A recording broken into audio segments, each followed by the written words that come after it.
Février 1991. L'ambiance est électrique au Target Center de Minneapolis. Le centre sportif est plein à craquer.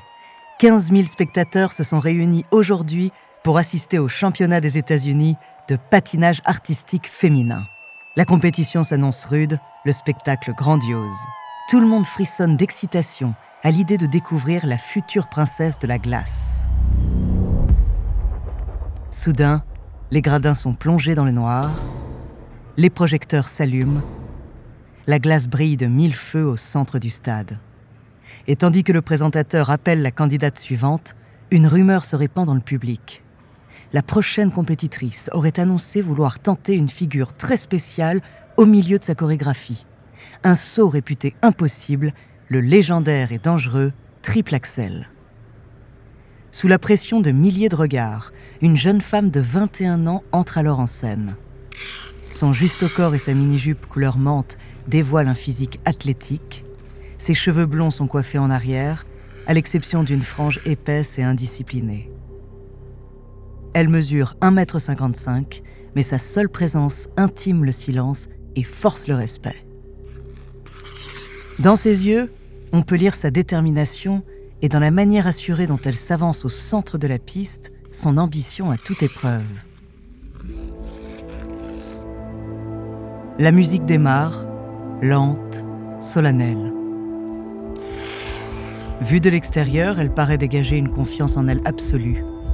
Mais en réalité, la jeune femme sent son cœur battre plus vite dans sa poitrine. Ses mains tremblent, ses oreilles sifflent.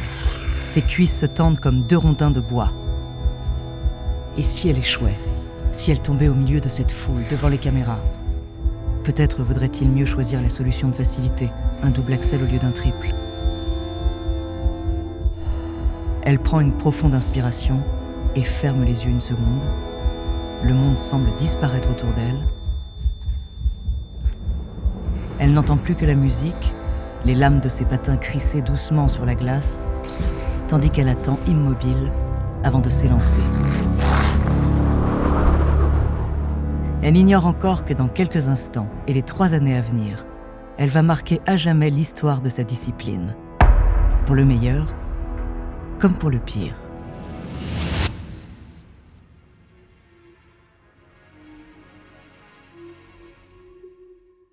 Bonjour, ici Andrea, bienvenue dans True Story. Dans les 4 prochains épisodes, je vous raconterai l'histoire de grands athlètes qui ont marqué l'histoire du sport. Au début des années 90, ces performances à couper le souffle ont laissé une trace indélébile dans le monde du patinage artistique américain et international. Mais elle est vite devenue une personnalité controversée suite à une sombre affaire d'agression. Son nom, Tonya Harding. Entre ambition et jalousie, découvrez sa true story.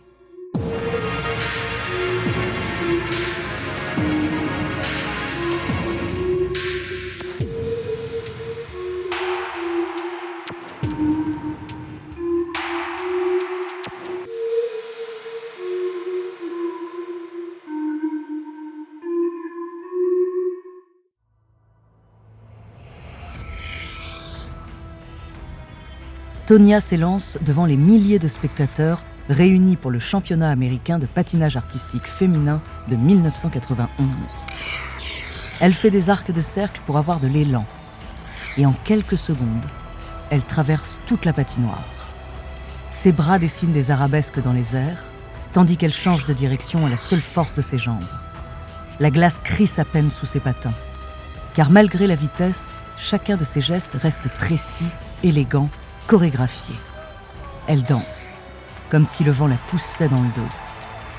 On en oublierait presque l'exigence physique et athlétique de sa performance, tant ses mouvements sont gracieux.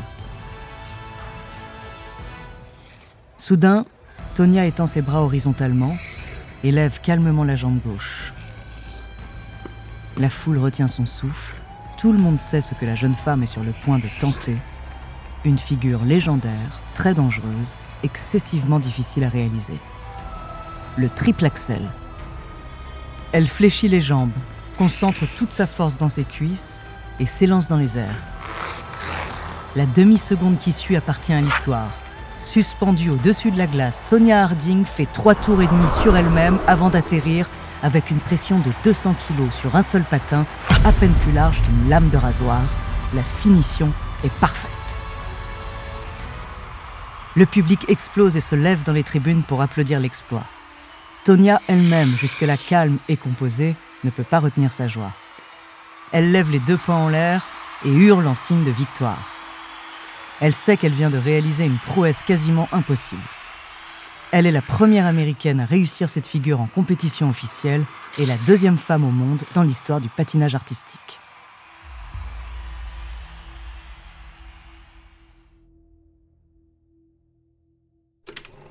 Pour comprendre l'énergie et l'ambition de cette jeune femme extraordinaire, revenons quelques années en arrière.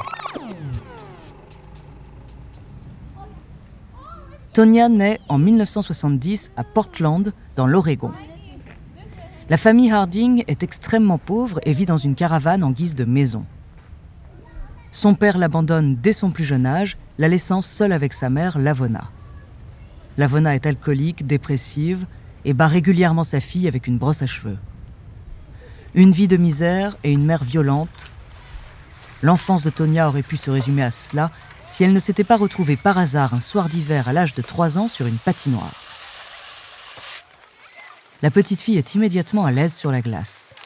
En quelques minutes, elle trouve son équilibre et en quelques heures, elle file déjà à toute vitesse. Son talent est évident. Le patinage a beau être une discipline qui coûte cher, sa mère décide de dépenser toutes ses économies pour lui offrir des cours. En réalité, elle voit en sa fille un futur moyen de se faire de l'argent.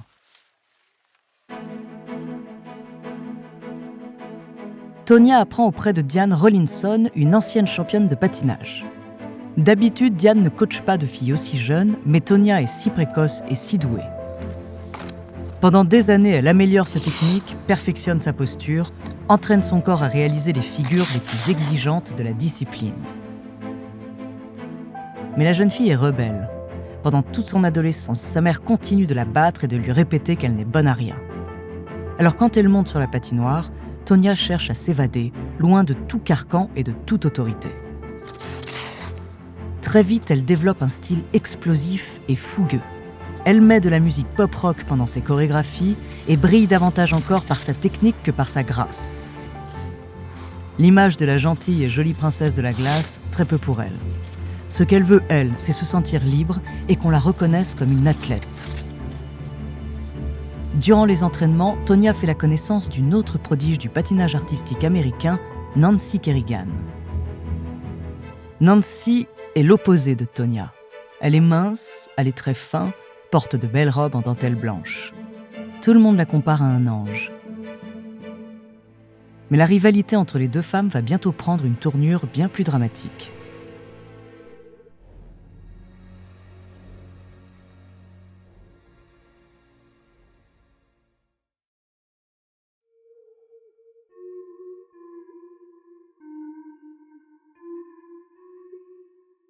À 15 ans, Tonya rencontre Jeff Gillooly, un jeune homme de 2 ans de plus qu'elle. Il la trouve belle, gagne sa vie et a une voiture. C'est suffisant pour Tonya qui cherche à tout prix à sortir du giron de son horrible mère. Et en 1990, ils se marient. Mais en réalité, elle quitte une relation toxique pour tomber dans une autre, pire encore que la précédente. Jeff Gillooly la suit partout où elle va, il assiste à tous ses entraînements et toutes ses interviews, il se met à contrôler sa vie, son régime alimentaire, son apparence, sans parler des bleus qu'il lui laisse souvent sur le corps après des crises de colère particulièrement violentes. Malgré tout, au championnat des États-Unis de patinage artistique féminin en 1991, Tonya brille. Son triple axel lui vaut les louanges du jury et elle finit première. Magnifique. Eh bien, un nom que vous ne connaissiez pas, mais à retenir en vue des Jeux Olympiques d'Albertville, l'américaine Tonya Harding sous le regard de Surya Bonali. Mais la pression s'accumule sur les épaules de la jeune femme et sa vie privée tourmentée n'aide pas. Aux Jeux Olympiques de 1992, elle rate cette même figure qui avait fait sa renommée un an auparavant et tombe par terre. Sa performance reste très honorable, mais le podium lui échappe. Nancy Kerrigan, sa rivale Angélique, elle, finit médaille d'argent.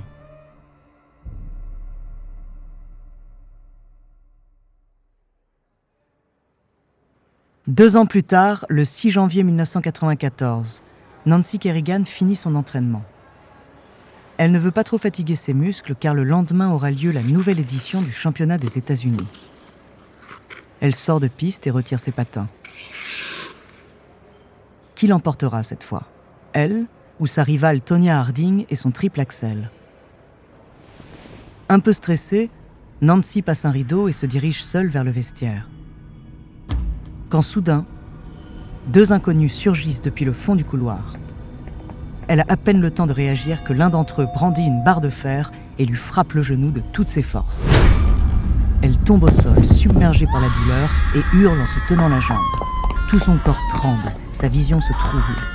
Elle n'arrive pas à discerner le visage de ses agresseurs qui s'enfuient en courant. Alertée par les cris de la jeune femme, des membres de son équipe la rejoignent en urgence.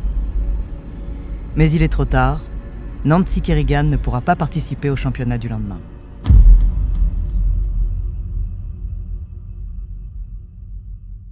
Tonya Harding, elle, finit première de la compétition. Mais les louanges sont de courte durée. Car une question brûlante tourmente les spectateurs, Tonya a-t-elle un rapport avec l'agression de sa rivale ? Le timing est parfait, la coïncidence semble un peu trop grande.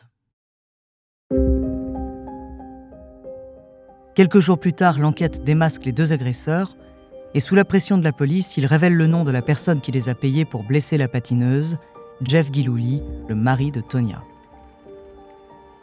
Les trois hommes sont arrêtés et condamnés à 2 ans de prison. Les mois qui suivent, Tonya a beau clamer son innocence, les médias ne la lâchent plus. Harcelée jour et nuit de questions, elle finit par avouer avoir entendu quelques conversations un peu louches de son mari. Il n'en faut pas plus pour que la justice américaine l'accuse de faux témoignages. Elle écope de 100 000 $ d'amende, se voit retirer son tout récent titre de championne des États-Unis et pire, elle est interdite de compétition. À vie. Ses rêves sont brisés, sa carrière est anéantie.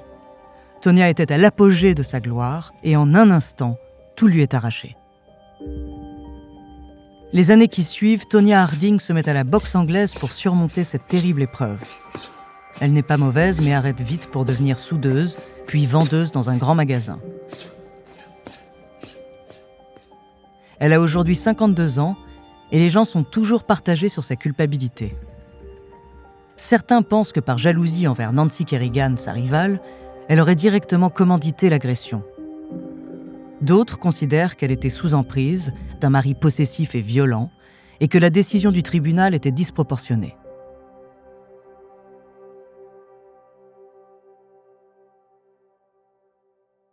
En 2017, un film biographique intitulé « Moi, Tonya » avec Margot Robbie dans le rôle principal retrace le parcours sinueux de cette femme au destin extraordinaire et controversé. L'Amérique. Les gens veulent quelqu'un à aimer et ils veulent quelqu'un à détester. Non mais sans blague, il faut être complètement malade pour dézinguer le genou d'une copine. Qui ferait un truc pareil à une copine ?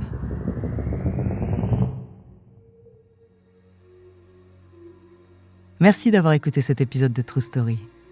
Dans le prochain épisode, je vous parlerai d'un autre sportif qui a autant fait parler de lui pour son courage que pour ses crimes.